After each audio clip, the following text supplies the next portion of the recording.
Bonjour à tous, dans cette vidéo, nous allons voir comment utiliser le théorème des gendarmes pour calculer la limite d'une fonction.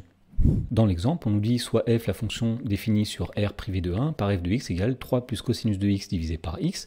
Alors dans la première question, on nous demande de montrer que si x est strictement négatif, eh bien f de x est compris entre 4 sur x et 2 sur x, et dans la deuxième question, d'en déduire la limite de f en moins l'infini. Alors pour trouver cette limite en moins l'infini, eh bien on va appliquer le théorème des gendarmes que l'on va rappeler tout de suite.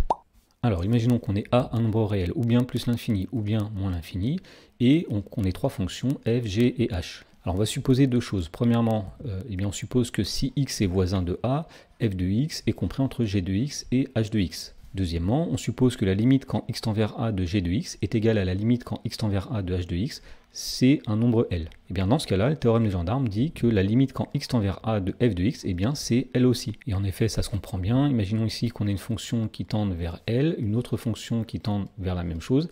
Eh bien la fonction qui est au milieu, eh bien n'aura d'autre choix que de tendre vers L. Elle sera écrasée, eh bien, par les deux autres fonctions. Donc pour calculer la limite de la fonction f en moins l'infini ici, eh bien nous allons tout d'abord encadrer la fonction. Donc on nous demande de montrer que f de x est compris entre 4 sur x et 2 sur x si x est négatif. Donc on va se donner x un nombre négatif et on va essayer d'encadrer f de x. Alors tout d'abord, ce qu'on peut dire, c'est que le cosinus d'un nombre est toujours compris entre moins 1 et 1. Donc cosinus de x est compris entre moins 1 et 1. Ensuite, si on suit l'ordre des priorités, on va ajouter 3.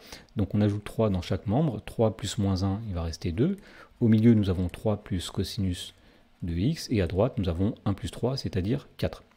Ensuite, nous allons diviser tous les membres par x. Mais attention ici, nous avons supposé que x est un nombre strictement négatif. Donc quand on va diviser par x, il va falloir changer le sens des inégalités. Donc à gauche, nous allons avoir 2 divisé par x, plus grand que 3 plus cosinus de x divisé par x, plus grand que 4 divisé par x. Et donc on a bien démontré que f de x est plus petit que 2 divisé par x et plus grand que 4 sur x. Dans la question 2, on nous demandait d'en déduire la limite, et donc là nous allons appliquer le théorème des gendarmes. Donc premièrement, nous avons dit que pour tout x strictement négatif, f de x est compris entre 4 sur x et 2 sur x. Deuxièmement, nous allons dire que la limite quand x tend vers moins l'infini de 4 sur x, cette limite, elle vaut 0. Nous avons 4 sur moins l'infini. Et cette limite est égale aussi à la limite quand x tend vers moins l'infini de 2 sur x, puisque là encore, nous avons ici un quotient. Nous avons un nombre non nul divisé par quelque chose qui tend vers moins l'infini.